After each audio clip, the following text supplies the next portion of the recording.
we're speaking with none other than P.H. Nargeolet. If you don't know who I'm talking about, PH was most recently part of the OceanGate 2022 expedition, but his history with Titanic goes back a lot farther than that. PH worked with Ifremer as far back as 1986 around the height of Titanic hysteria, when the wreck was discovered. He is now director of the Underwater Research Program with Premier Exhibitions at RMS Titanic Inc. You may also recognise Mr. P.H. Nargeolet from a special like Titanic Answers from the Abyss, Drain the Titanic, and Titanic: The Final Words with James Cameron, along with many others. Among his accomplishments, he has also served in the French Navy for 22 years. Before making a jump to infamy, P.H. also has recently solved a mystery dating back to 1996, which we'll talk about shortly. Thank you so much for joining us today, PH. We are honoured to have you with us. Thank you. Thank you for joining us. To be with you too. Thank you so much for meeting with us. So you're pretty much one of the most, if not the most prolific Titanic diver in the world. So just to get our audience a bit of a picture, what expeditions have you been part of? How many times have you gone down to the wreck? I was a member of 9 expeditions, and I dove myself 37 times on the 37 wreck. Times. Now, what would you say your average time on the bottom in those dives was? It's a bottom dive. It's about between 4 and 8 hours. It's depending what we are doing, how much battery we are using, because as you know, a sub, the only power of the sub is electric power, and it's depending if we are moving fast or if we are, working on one place or, looking at the wreck itself and on, using a lot of light. That's why it could be between 4 and 8 hours. So if we kind of average between 4 and 8 hours, about 6 hours on the bottom average each dive, which would come out to around 222 hours at the wreck, which... Yeah, is that possible? That's really impressive. Dream come true for people like us. Is that the record? I don't know. PH, do you know?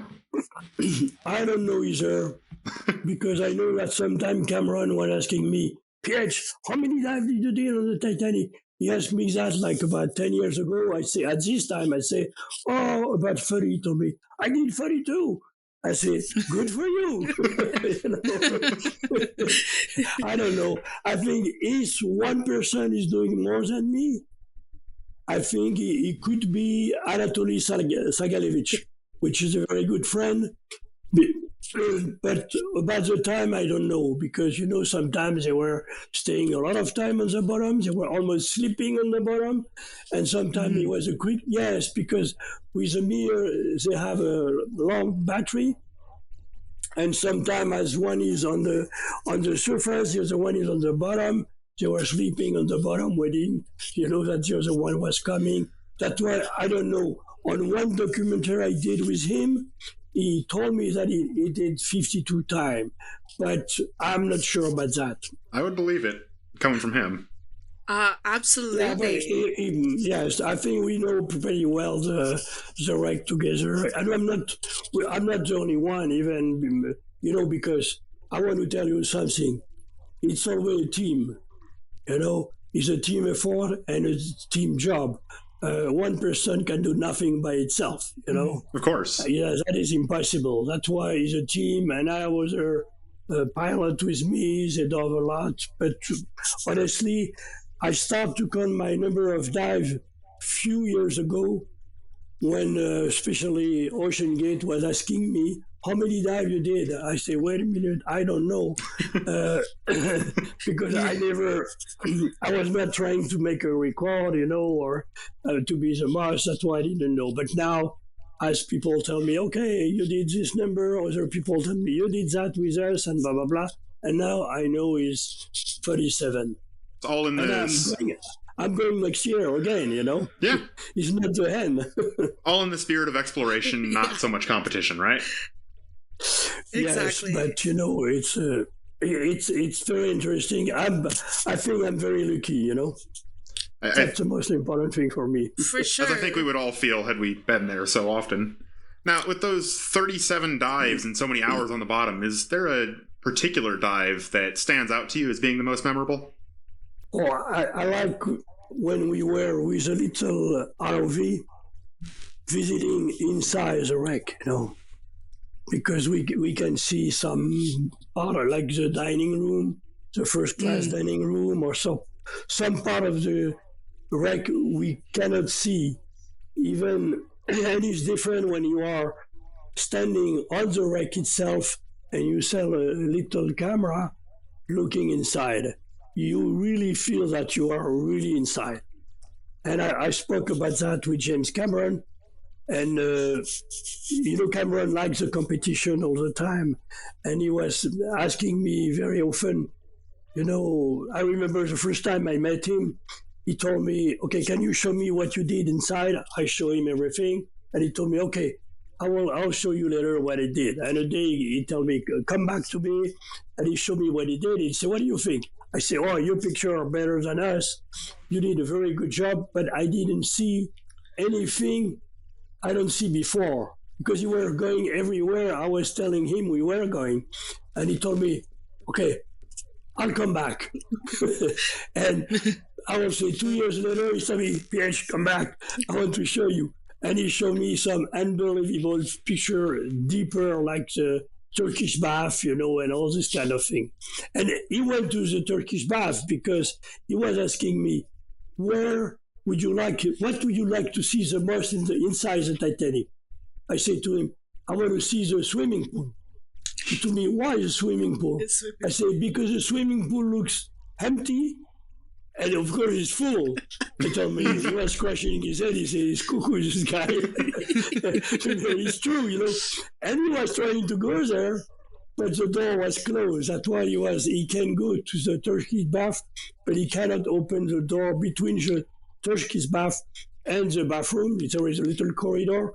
And he told me, I can go to see the swimming pool. I said, okay. Now, on that point, there was actually a team member with Titanic Connections a while ago that had noticed a possible route through, I believe it was F deck, that could lead into the swimming pool through sort of a back door. If I recall, he'd found a stairwell off to the port side of Scotland Road that went down into some linen processing areas. And if you could get through the linen areas, there were only 2 wooden doors between that stairwell and the pool itself.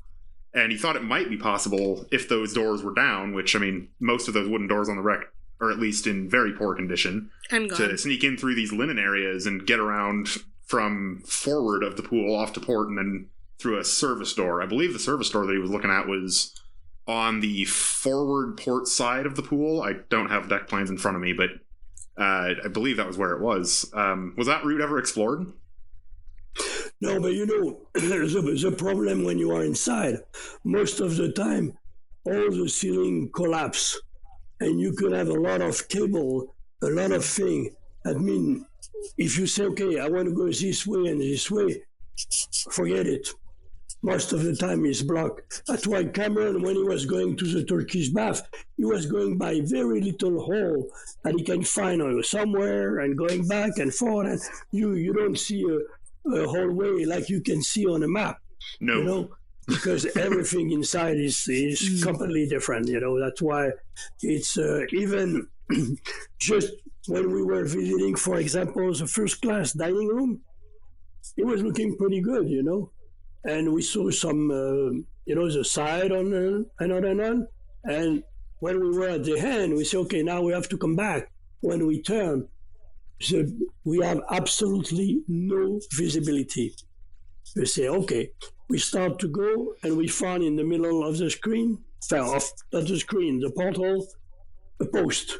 And you say, okay, when we came, do we go to the right or to the left of this post, And we don't remember because we know that there were post and post and post. Hopefully, we can replay inside the sub the video we did when we came. And for each post, we say, okay, the first one, we take it to the right. the second one to the left, and on, and we can go back like that. And it was a big room with not a lot of stuff in the middle. Can you imagine when you have in some corridor, you can see all the electric cable, some how to call wall falling down, because most of them, like the doors, they were in wood, and they are in very poor condition, and they could block completely. That's why it's really hard. Yeah, I spent quite a bit of time reviewing the footage from James Cameron's expeditions. I have about 37 hours or so of it just on a hard drive here, but I remember looking through a lot of the footage, particularly on D-deck, forward of the reception area, and off to the starboard side, there's a lot of these, like you're talking about, these cables hanging down from the ceiling, and it's almost like the walls themselves are gone, but the cabling that ran through them is just, you can kind of tell where they used to be, but you can't see the walls themselves. And sometimes you have some furniture even. Yeah. When we were on the bathroom of Bruce Ismay, we can see all the furniture. They were upside down, and it's very hard to go. And but you have always to remember that you have to come back. Cameron has a different story because he can go outside by anywhere, cut the cable, and the other sub can take back the ROV, and that was. But other than that, there are some part of the wreck very interesting, and I like very much the stern section. Why is because it's going to be more complicated. I like the engine. I like to see racer. Of course, I love the bow section, and everybody, when they are in the sub, they say, "Oh, I want to see the bow. I want to see the bow." I say, "Okay," but after 10 minutes, when you visited the bow, it's done, Mm-hmm. But even the people, they want to stay like as much as they can on the bow section. But the stern section is very interesting, Yeah, absolutely. Of course. The propeller and all this kind of thing, it's a very interesting part of the ship.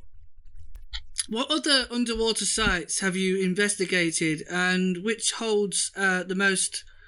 Which holds the most emotional, expedition you've ever been on, other than Titanic? Have you ever been to any other underwater sites, or is it just Titanic? Oh no, I did a lot of scientific expedition with geologists or biologists, and one of my favorite sites are the hydrothermal vents. And right. I did a few expeditions on a hydrothermal vent, and they're unbelievable, because it's beautiful to see all this black smoker, white smoker, and in plus, I will say in a deep water, like a million of animals, in a small area. That's why we call that oasis, because in the middle of nowhere, you can see a lot of animal, and with all this color and all this smoke, is unbelievable. I was speaking with Kyle from Ocean Gate a couple days ago. He says the nicest things about you.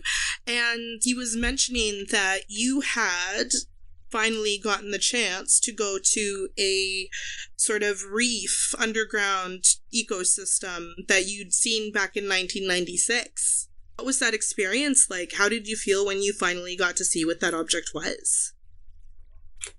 I would say it's a very good question, because originally I was thinking it might be a wreck. And I was trying to find what kind of wreck disappeared in this area, and on, and it was difficult. Why I was thinking it could be a wreck? Because I found this echo with the echo sounder of the ship, the mothership. You can see in some newspapers they are talking about sonar, but it was not a sonar. It was just echo sounder, which is very accurate echo sounder. And during the night, I was asking to the ship, leave the echo sounder on. And we were doing I would say, spaghetti on the bottom, waiting the next day. And it's when I saw on the record this kind of echo.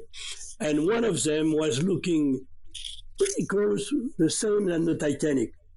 Same kind of height, same kind of profile. I was thinking it could be a wreck.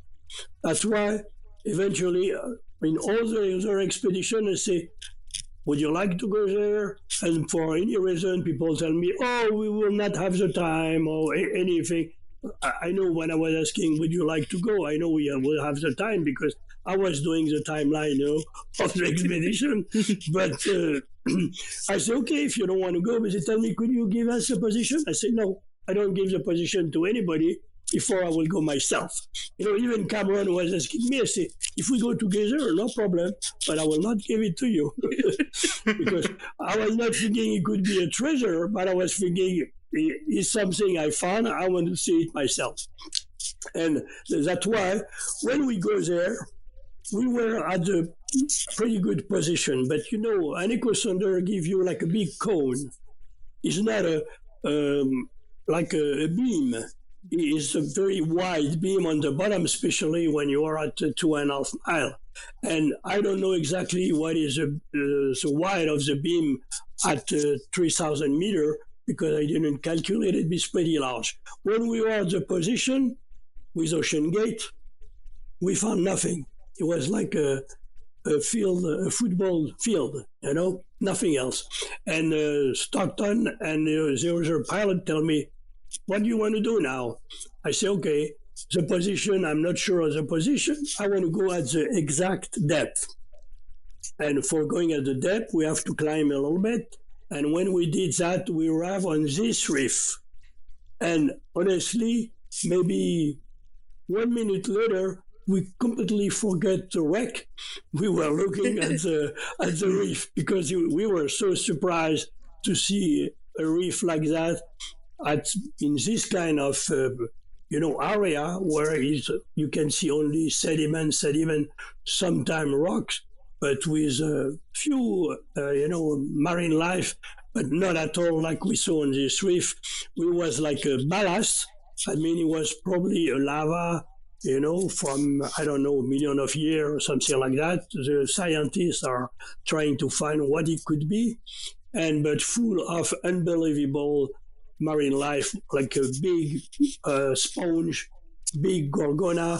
But when I say big sponge, it's like a 0.5 meter diameter, 2 or 3 feet high. The gorgona, they could be like 7 feet high. It was unbelievable, the size of all this marine life, a lot of fish, and that's why, and plus, inside the sub, there was a marine biologist, a specialist of this kind of reef. We did not expect that before, and he was jumping in the sub. When he saw that, he was, I don't know if it was the first time in his life he saw that, but he was so happy that we found that. That's why we spent all the rest of the day, doing a survey on this reef. It was a big surprise. I guess that does kind of beg the question. You mentioned that the reef itself showed up like a bit of a football field, flat bottom on the echo sounder, and that you sort of forgot about the wreck once you got there. Do you believe that the original contact that you had seen back in '96, is that still out there, or do you think that this reef was it? Honestly, I don't know. I don't know.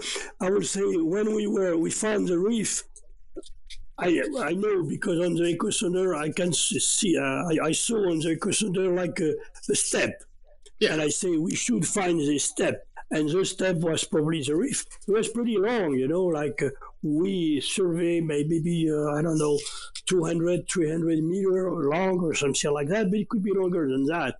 And I'm not sure there is not something else close, Yeah. Because it really looks like a wreck, So Elena and I, we were actually talking about this earlier today, and I may be misremembering the story, but if it was a wreck, have you considered the possibility of it being the Naronic?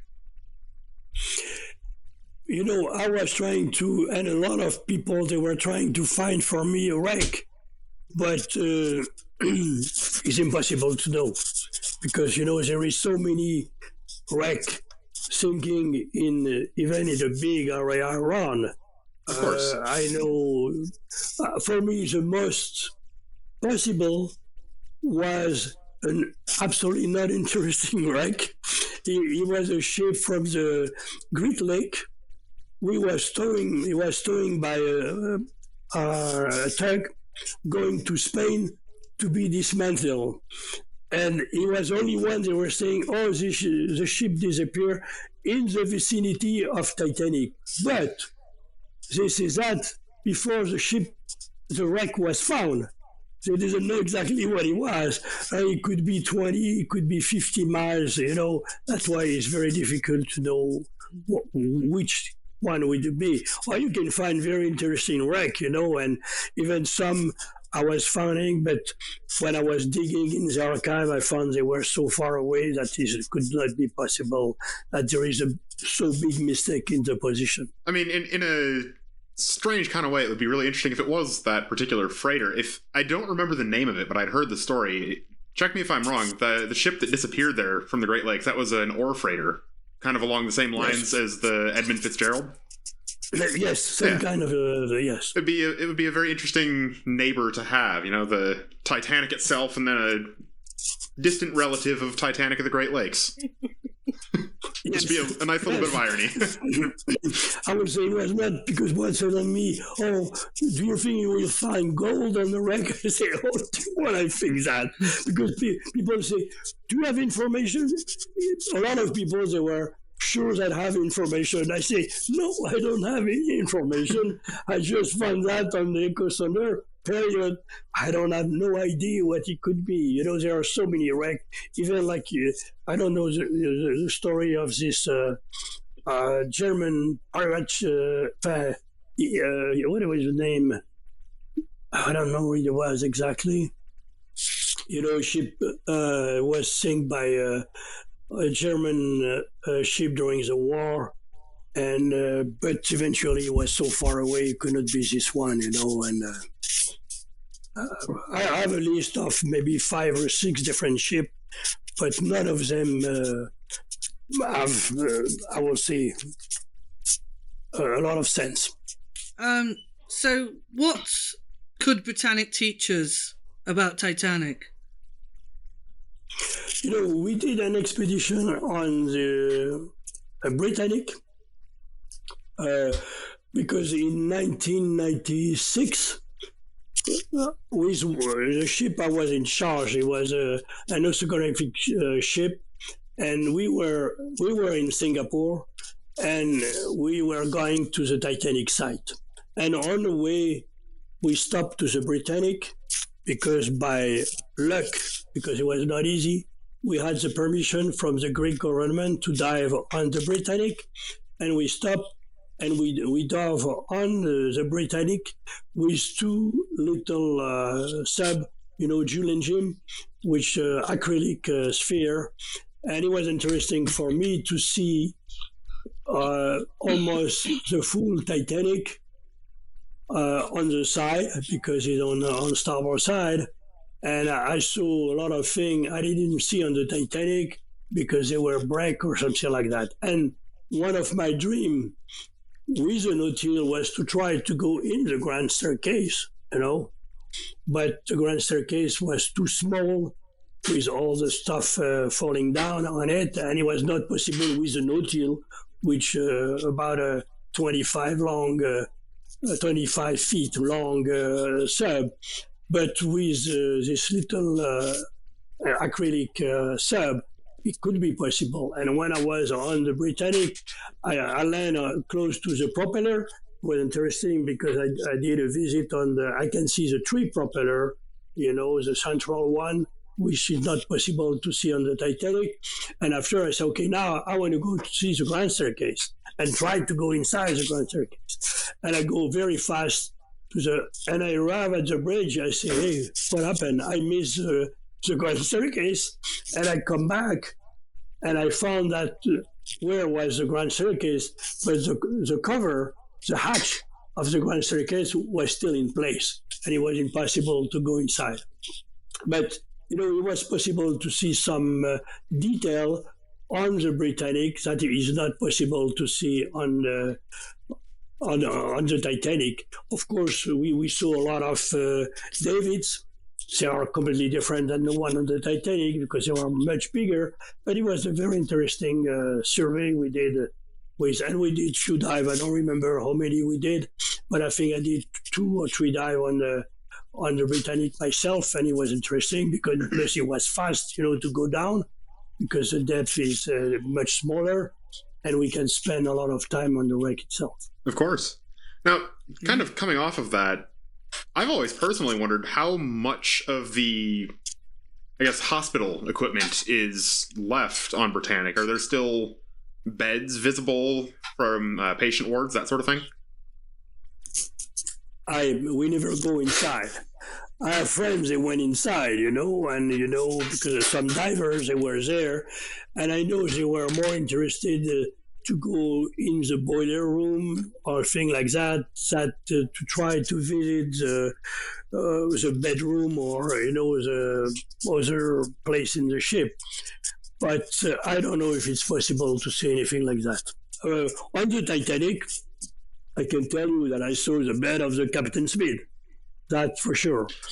I will see the spring bed of the Captain Smith. That's a really interesting note. I mean, we see pictures of the bathtub all the time, of course, and that open bulwark on the starboard side there, but I don't know that I've ever seen much actually come out of his quarters or the sitting room that's really discernible as to what's in there.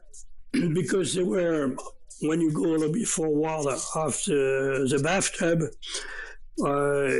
even at the beginning, it was hard to see I would say at the beginning when we start to dive in 1987, there was just a little gap between the ceiling and the side of the bathroom.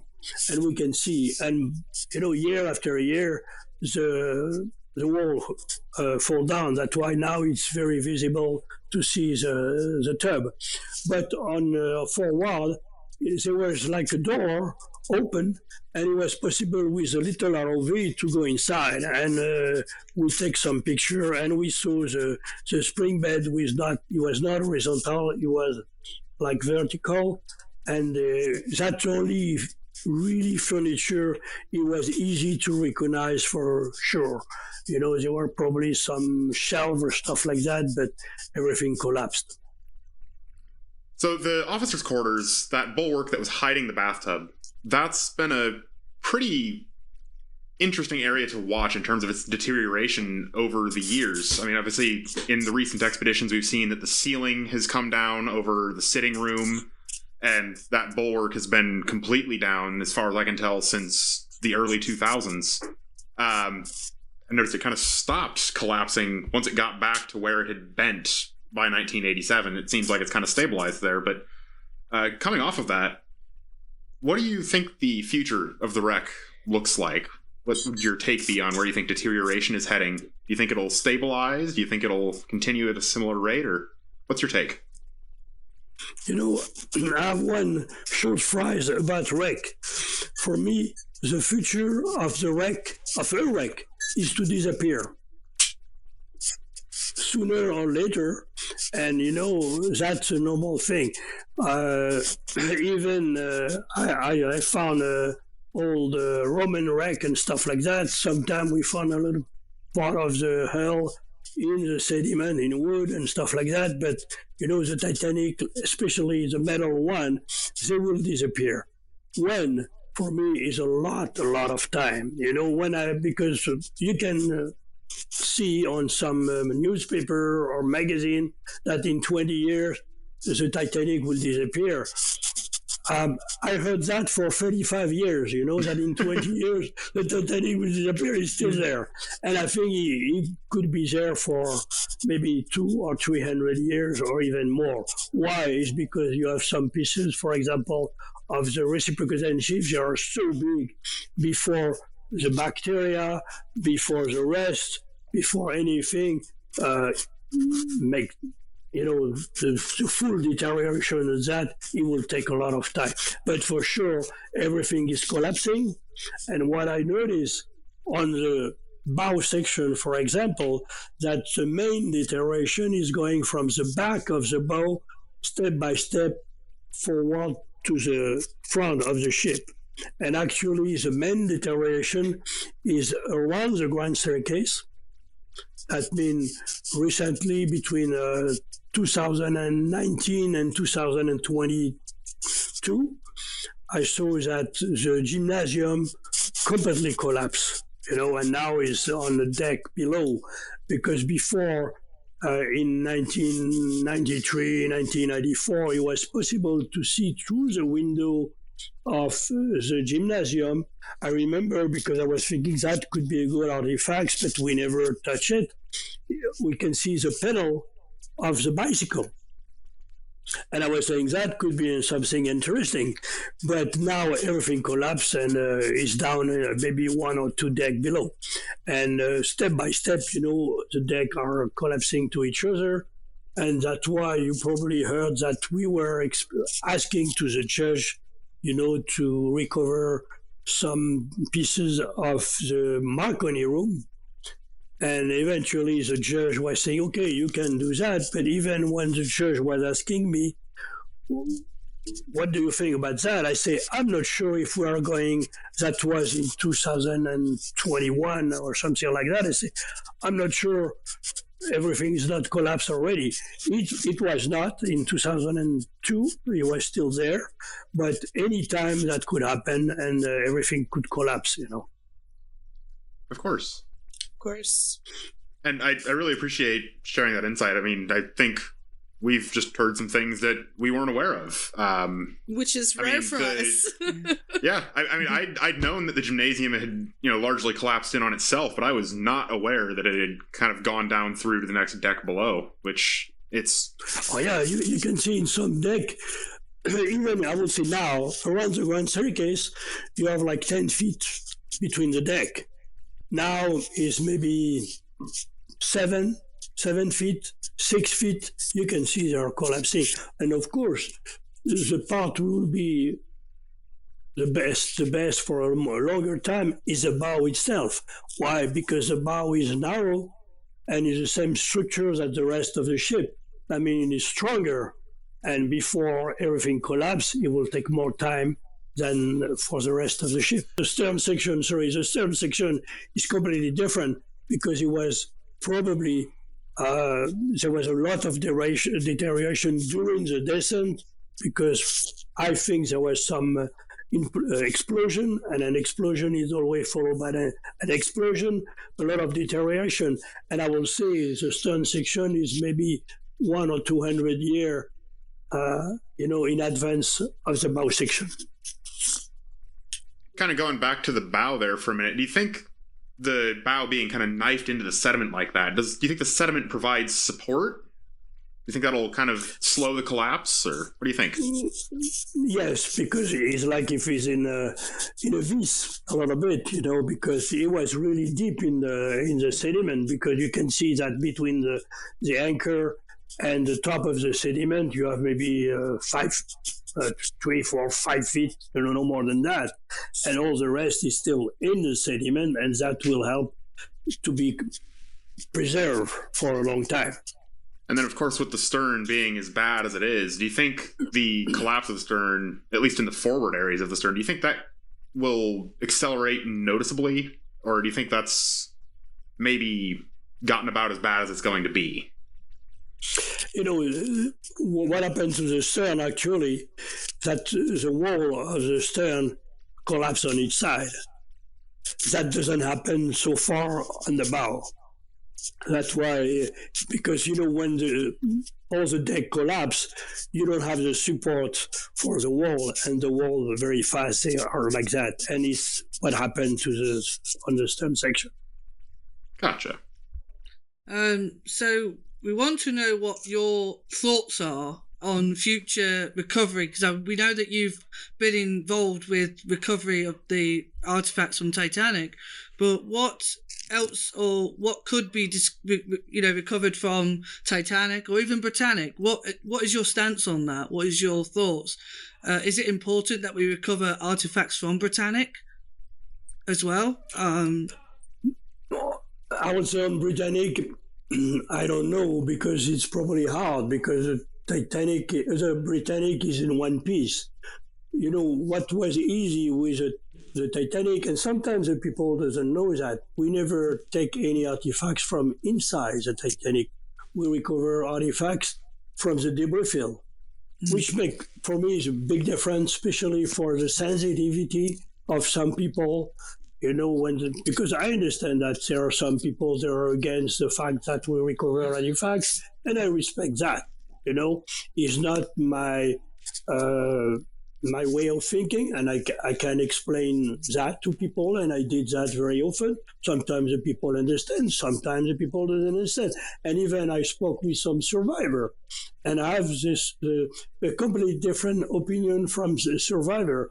If you have 1 second, I can tell you, one morning with the CEO of the company, we met Eva Hart, and she was telling me, I don't like what you are doing.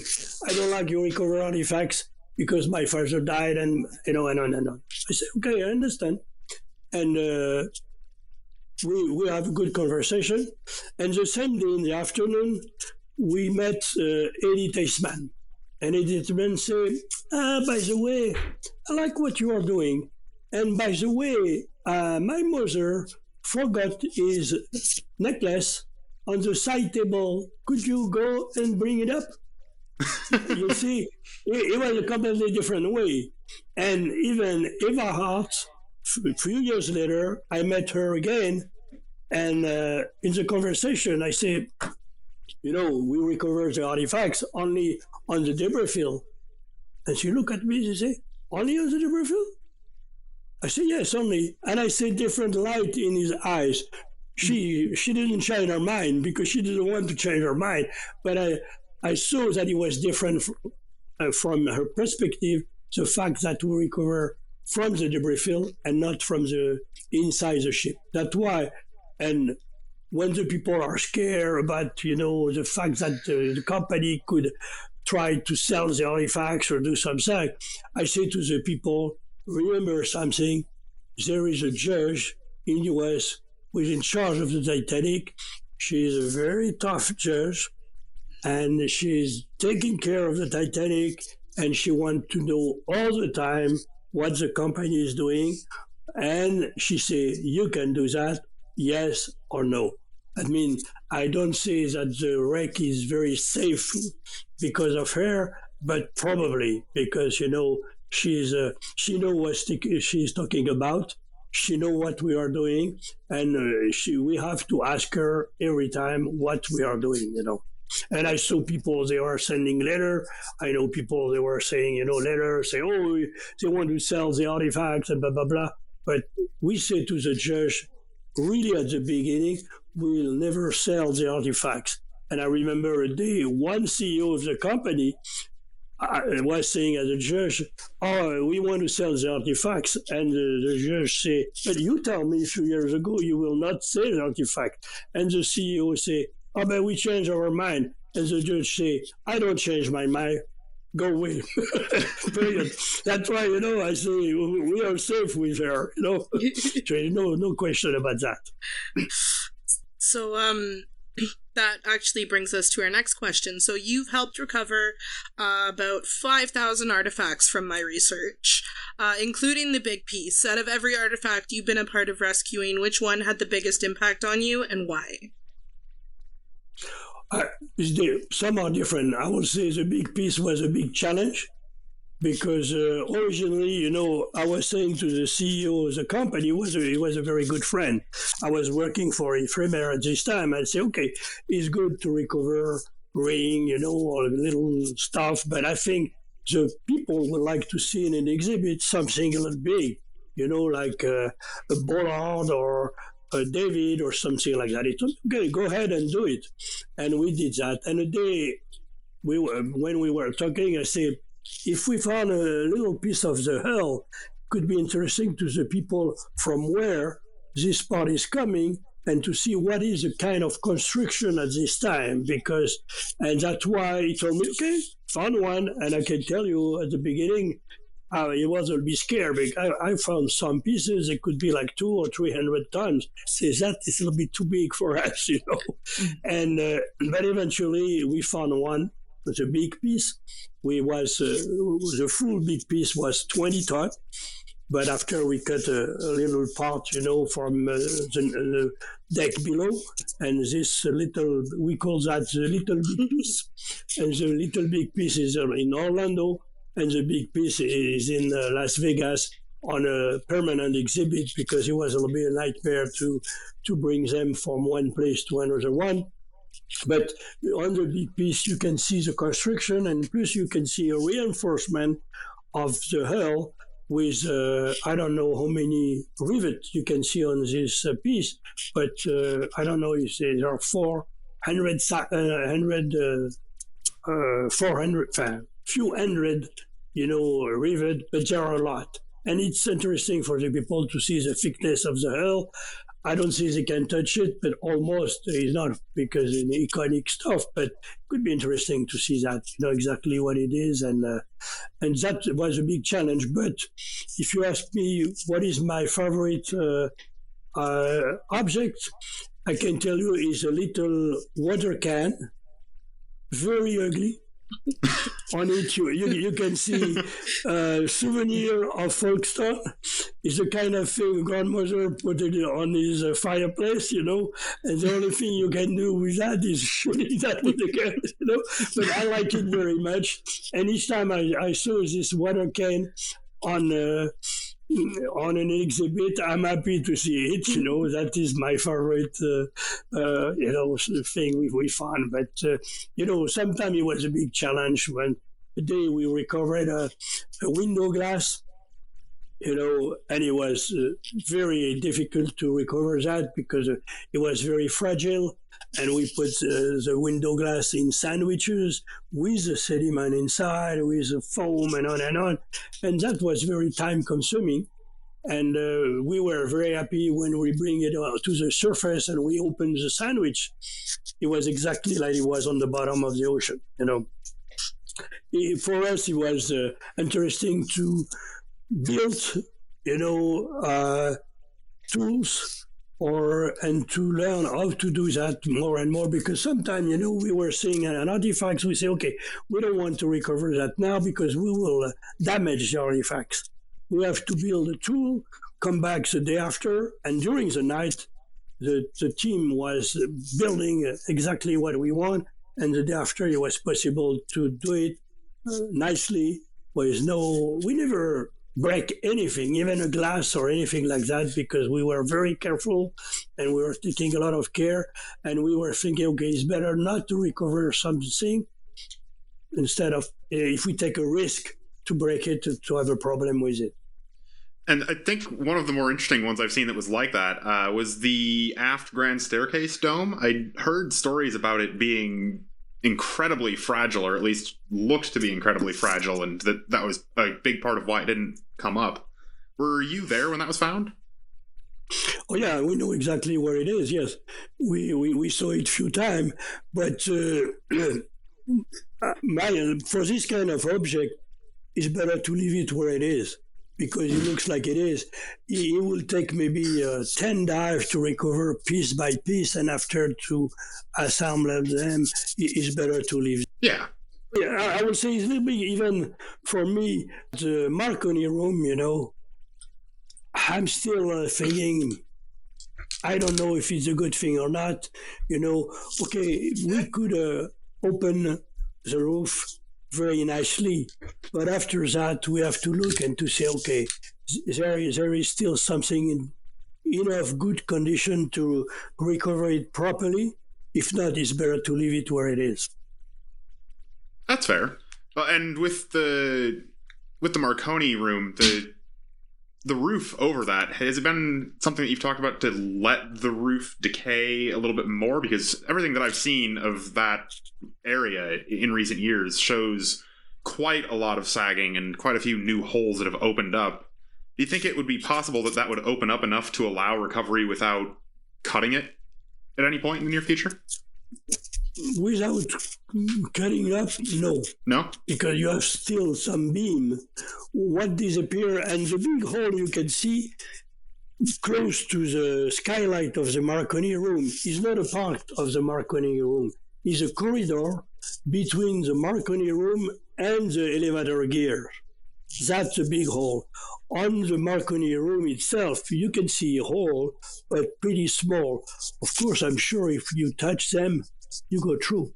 And that's why anytime everything could collapse, because, he's close to the Captain Smith's room, and the same thing will happen. Actually, as in the middle of the ship, you have some structure around that makes the stuff stealing, but just the corridor is pretty long, not very wide, is already falling down, and on the Marconi room, as you have probably some stuff on the roof, that maintain a little bit some pieces of the roof, but it could collapse very fast. So, Mr. PH, on the 2010 expedition, you were part of a mission that spearheaded the survey of the wreck site, just the complete site, every square inch of it with sonar and a host of other equipment. And the data that was gathered from that expedition was absolutely incredible. What do you think was the most interesting thing that you learned from the experience of doing that? First, I want to tell you a little bit the story of 2010, because in 2010 was just following another expedition I was in charge, is for the Air France flight, Rio to Paris, you disappear. Mm-hmm. And the French army, which was strange for me because I was living in US and I cannot work anymore in French, but the French government hired me for that. And I was saying to the French NTSB, the best equipment we can use is equipment that Woodsole has, that means a drone. And nobody before that ever used a drone for trying to find the wreck of an airplane. And when we were on the side with Woodsole, and I was saying to the people looking what we were doing with the drone, I say, we should do that on the Titanic. And they told me, PH doesn't start with the Titanic. No way we'll do that on the Titanic. Don't start with the Titanic. I say, yeah, but it's good, and on and on. And after a few days, I say, we are here for, 5 or 6 weeks. Every day I will ask you the same question. And after a few days, he told me, okay, we'll do it. and it's really why after when I met the president of Woodsole was very happy because I was, she told me, she thanked me because you give us this job, it was interesting.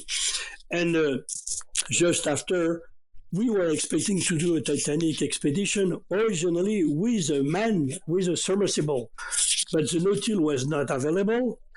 We started to sign a contract with a Mir, with a Russian, and at the last minute, Sagalevich called me and he told me, PH, I'm sorry, but I don't have the ship anymore. He explained to me why. I don't know what to do because I signed the contract with you and blah, blah, blah. I said, don't worry, I will explain that to RMS. And at this time, I said to RMS, why we don't do this survey? Because we miss the full survey of the wreck. That's why RMST say, okay, that we can do that.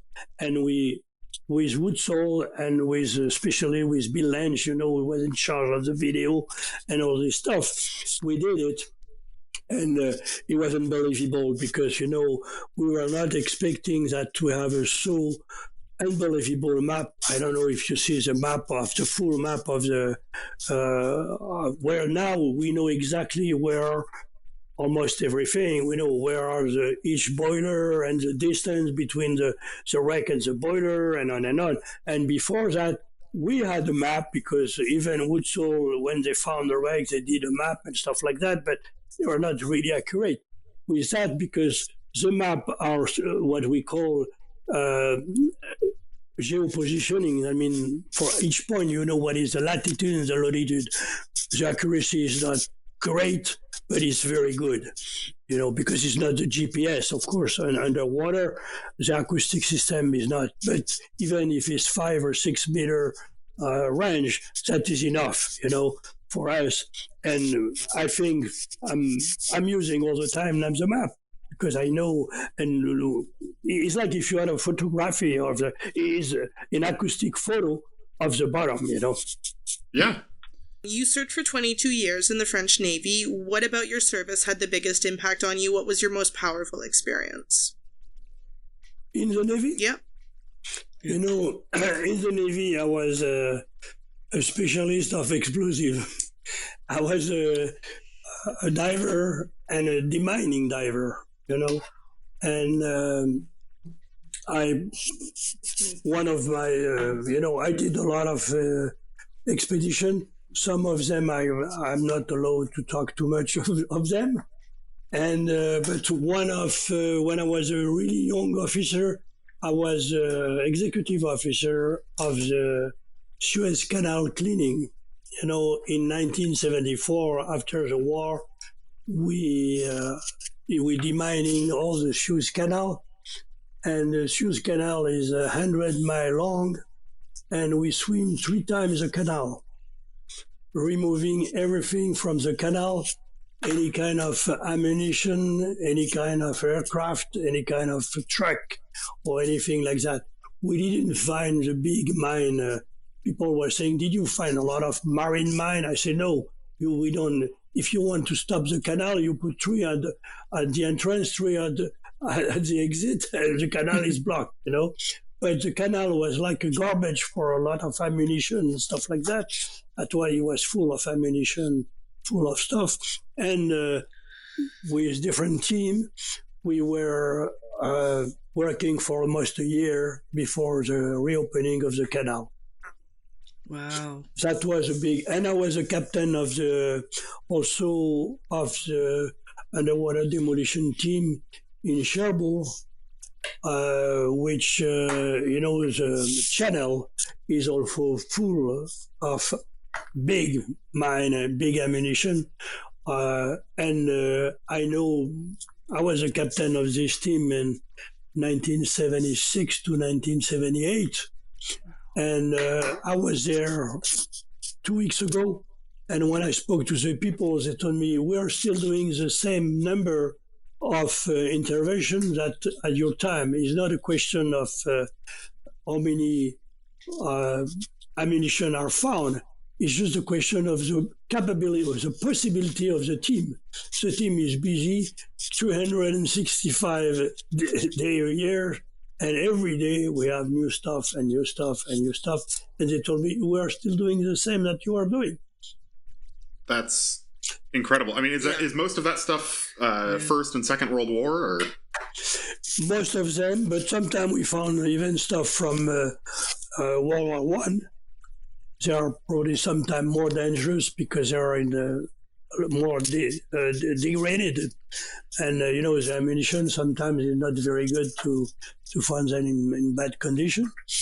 And but I will say it was an interesting job because it's I will say it's not more dangerous than you cross the street in Paris or in London, But of course, because we are well trained for that, and we are using explosive and I did other expedition in the Middle East, for example, or stuff like that. But it's hard to talk about that too much. Of course, Of course. That's quite a jump from the French Navy to Ifremer. Was it a natural decision for you, or did something influence that?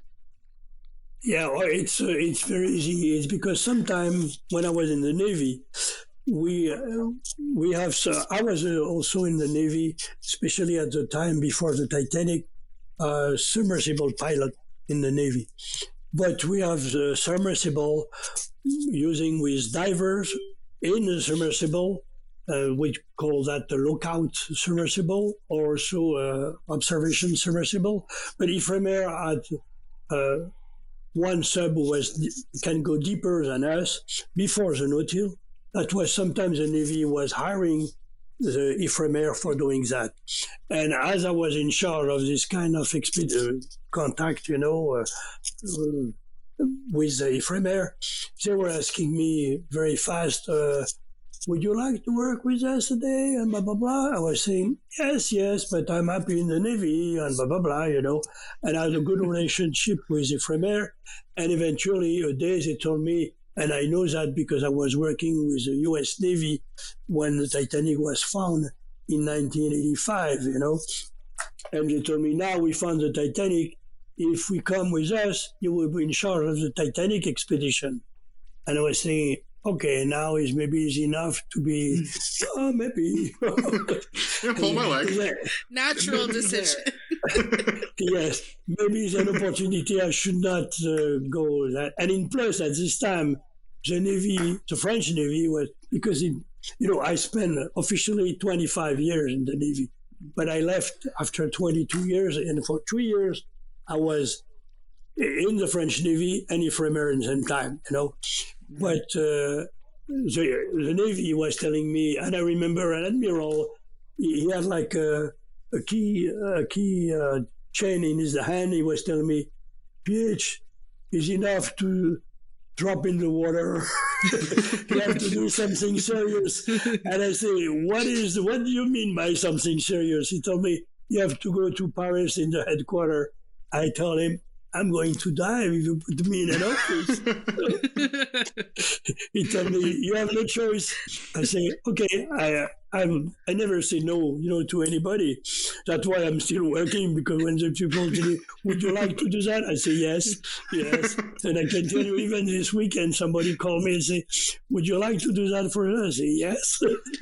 And I have a new job to do, But that's why I decided to leave the Navy and to join Ifremer.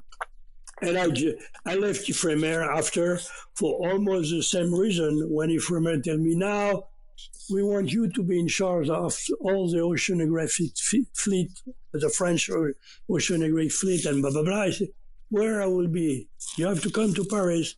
I say, no. It's too early for me.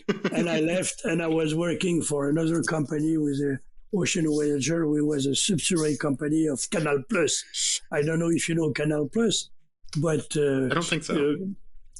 Canal Plus is the biggest cable company in Europe, And they decided if you look any movie, I will say 80% of the movie, at the end you will say somewhere Canal Plus, somewhere, they put money everywhere.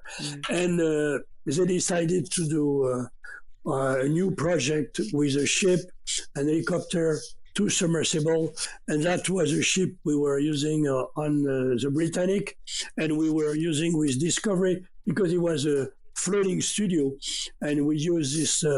That's why when I left Ifremer, I joined this company, and I was in charge of the company. And I was doing other expedition around the world, in Japan, in Borneo, in the Caribbean, and everywhere, That's why when we were asking me if I did other expedition, I did a lot, and that's why. Okay. In a Forbes interview, it was mentioned that in 2003, you went on an expedition to find Atlantis. What else can you tell us about this? I was not doing an expedition. I was first trying to to raise money for that. And I can tell you, for doing that, I went to the Royal Geographic Society in London. And I was very proud to do that because I was in the same room that Shackleton was for raising money for doing this expedition on the Antarctic, And I can tell you, I was talking about the Atlantic, and in the same time, I was thinking of that. I say, wow, I'm very lucky to be here for a great guy like that. And I went to Antarctica a few years ago, and on his grave, and I was pouring some whiskey on his grave, like everybody. But I remember at this time when I was at the Royal Geographic Society, I was very proud of that. And Atlantic, of course, like everybody, I was reading a book and blah, blah, blah. But a day, absolutely a little bit by accident, because I was in archaeology convention, and a guy was starting to talk about Atlantic, and nobody was listening him. I was the only one with a chair because a friend of me told me, "Oh, this guy is coming." I said, "I will." I put my chair in front of him, and I was listening because the people they were talking and behind nobody was. You know, the archaeologists they like to talk, but they don't care about what the other people are doing, and nobody was listening. I was the only one listening to the guy, and when he finished, I said, "Okay, can you give me your phone number and stuff like that?" The day after, I called RMS Titanic and I say to my friend who was the CEO of the company, "I met a guy unbelievable, what he was telling me." And the CEO, he flew to France because I was in France at this time. And we spent a week in the University of Aix-en-Provence, where the people were explaining all their stuff. It was the first time in my life where I was hearing something with sense about Atlantic. Why? It's because when you read even Plato, you will see that Plato is talking about gold, Cologne, and all this kind of stuff. And this guy was saying, not at all. At this time, which was 8,000 before the Christ, you have only caveman. And the caveman are living in cave. They were that period. Now you cannot see anywhere in the world where somebody was putting one stone on another one, starting to make a wall or starting to build an habitat. That doesn't exist. And this guy was saying, and if you look the story of Plato, you know, because Plato was saying that it was close to Gibraltar. And what happened, if you look at the shape of the Spain and Morocco, it looks like an hourglass. And when you have a glacial time, all the people were going south. And when they arrived close to Gibraltar, they went to cross the strait. And for crossing the strait, there were some people that were living there in cave. But they had some, you know, little boat made with a trunk, a piece of tree, you know, that's it. And they say, okay, if you want to cross, business is business. You have to give us your tools, or you have to give us your wife. You have to give us. And they were making, you know, deal with them. And these people doing that, they were concentrated all the knowledge of the people from this time. And that's why these people, they know much more stuff than the other people. And the story was going from Gibraltar, and step by step, it was going from the north of Africa to Egypt. And it was only a verbal story.